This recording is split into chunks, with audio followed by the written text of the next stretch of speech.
السلام علیکم ورحمۃ اللہ وبرکاتہ۔ آئیے پیارے میرے ویورز، آج میں آپ کو حضرت خواجہ محکم الدین سیرانی رحمۃ اللہ تعالیٰ علیہ کے مزار پر انوار کی زیارت کرانا چاہتا ہوں۔ اور آئیے میں آپ کو بتاتا چلوں ساتھ ساتھ، یہ وہ گیٹ ہے جس کے اندر سے ہم داخل ہو کر حضرت خواجہ محکم الدین سیرانی رحمۃ اللہ تعالیٰ علیہ کے مزار پر انوار کے لیے داخل ہوتے ہیں۔ اور سب سے پہلے میں آپ کو وہ مسجد دکھاؤں گا جس مسجد کے اندر حضرت خواجہ محکم الدین سیرانی رحمۃ اللہ تعالیٰ علیہ بیٹھ کر عبادت کیا کرتے تھے، اور اس مسجد کو مختلف انداز میں، مختلف ادوار میں اس کو بنایا گیا ہے اور اس کے اندر مزید رد و بدل کیا گیا ہے۔ آئیے آپ کو اندر سے بھی مسجد کا تھوڑا سا وزٹ کرا دیتا ہوں، اور دیکھیے اور اپنا دعائیہ کلمات ساتھ ساتھ چلتے رہیں، کیونکہ بزرگوں کی عبادت گاہ کو دیکھ کر ایک دل میں سکون پیدا ہوتا ہے، اور اس سکون کی لذت حاصل کرتے ہوئے میرے ساتھ آگے چل رہے ہیں۔ اور میں آپ کو دکھاتا ہوں، یہ جو آپ کو سامنے نظر آ رہا ہے، یہ وہ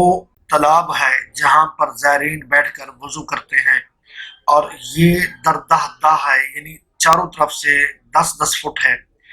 اور اس پر پانی چلتا رہتا ہے۔ آئیے آگے چلتے ہیں۔ اور یہ جو سامنے عمارت نظر آ رہی ہے، یہ حضرت خواجہ محکم الدین سیرانی رحمۃ اللہ تعالیٰ علیہ کی مزار ہے۔ ہم اس کے اندر جا کر اپنی حاضری لگوائیں گے اور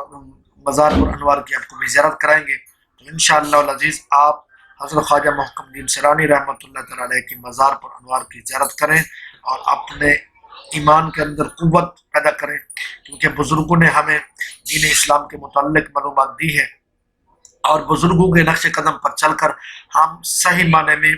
اپنی تربیت یا اپنی روحانی کیفیت کو تبدیل کر سکتے ہیں۔ آئیے یہ حضرت خواجہ محکم الدین سیرانی رحمۃ اللہ تعالیٰ علیہ کی مزار پر انوار ہیں، اور اس کو جہاں پر رک کر ہم فاتحہ پڑھیں گے، اور آپ کو یہ بتائیں گے کہ فاتحہ میں کیا طریقہ ہے، کس طرح فاتحہ پڑھنی چاہیے۔ حضرت اعلیٰ حضرت عظیم البرکت علیہ الرحمہ کے مسئلے کے مطابق یا ان کے فتوے کے مطابق یہ ہے کہ مزار پر انوار کے قریب، یعنی 4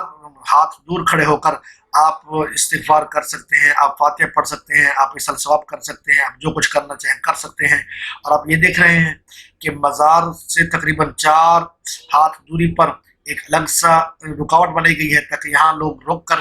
اپنا فاتحہ پڑھ سکیں، لیکن لوگ کچھ آگے چلے جاتے ہیں، وہ اپنی مرضی اور منشا ہے، کوئی ان کو روک نہیں سکتا۔ کچھ عقیدت مند ایسے بھی ہوتے ہیں جو آگے چل کر حضرت خواجہ محکم الدین سیرانی یا کسی بھی مزار پر جا کے غلاف وغیرہ کو چومتے ہیں، یا وہاں پر قرآن شریف بھی پڑھے ہوتے ہیں، وہ قرآن شریف کو بھی چومتے ہیں، اور ساتھ میں وہاں قریب کھڑے ہو کر پھولوں کی خوشبو سونگھتے ہیں، اور ساتھ ساتھ میں اللہ تعالیٰ کے کلام کو پڑھ کر، فاتحہ پڑھ کر، اور بزرگوں کی روح کو اصل ثواب کرتے ہیں، اور اس کے بعد اللہ تعالیٰ کی بارگاہ میں ان بزرگوں کا وسیلہ پیش کر کے دعا مانگتے ہیں، اور اس دعا کے اندر جو الفاظ استعمال کرتے ہیں، جو پڑھے لکھے لوگ ہیں وہ یہ کہتے ہیں کہ یا اللہ، ان بزرگوں کے صدقے ہمارے لیے بہتری فرما، یا ہماری مشکل کو حل کر دے۔ تو کبھی بھی کسی بھی وقت کوئی بھی بندہ جو پڑھا لکھا ہے وہ یہ نہیں کہتا کہ پیر و مرشد یا کوئی بھی مزار پر انوار والا صاحب مزار ہے، وہ اس سے کوئی بھی نہیں مانگتا، نہ ہی کسی کا یہ عقیدہ ہے پڑھے لکھے لوگوں کا۔ جو ان پڑھ ہیں تو ان کے متعلق تو ہم کچھ نہیں کہہ سکتے، ہم نے بتانا ہے پڑھے لکھے لوگ جو ہیں وہ یہ کہتے ہیں کہ اے اللہ، ان بزرگوں کے صدقے سے ہماری مشکل ٹال دے۔ اور یہ وہ جگہ ہے جہاں پر، جو آپ کو نظر آ رہی تھی پہلے، جہاں پر لوگ کھڑے ہو کے قبلہ کی طرف منہ کر کے ایک سائڈ پہ الگ سے نوافل وغیرہ پڑھتے ہیں۔ آئیے ہم اب چلتے ہیں، میں آپ کو باہر کا کچھ حصہ دکھاتا ہوں، مزار شریف کی باہر والی سائڈ، تاکہ آپ کو معلوم ہو سکے کہ کتنا بڑا باہر کا میدان ہے، کتنا بڑا صحن ہے، اور کتنے یہاں پہ لوگ آ سکتے ہیں، جا سکتے ہیں، بیٹھ سکتے ہیں، اپنی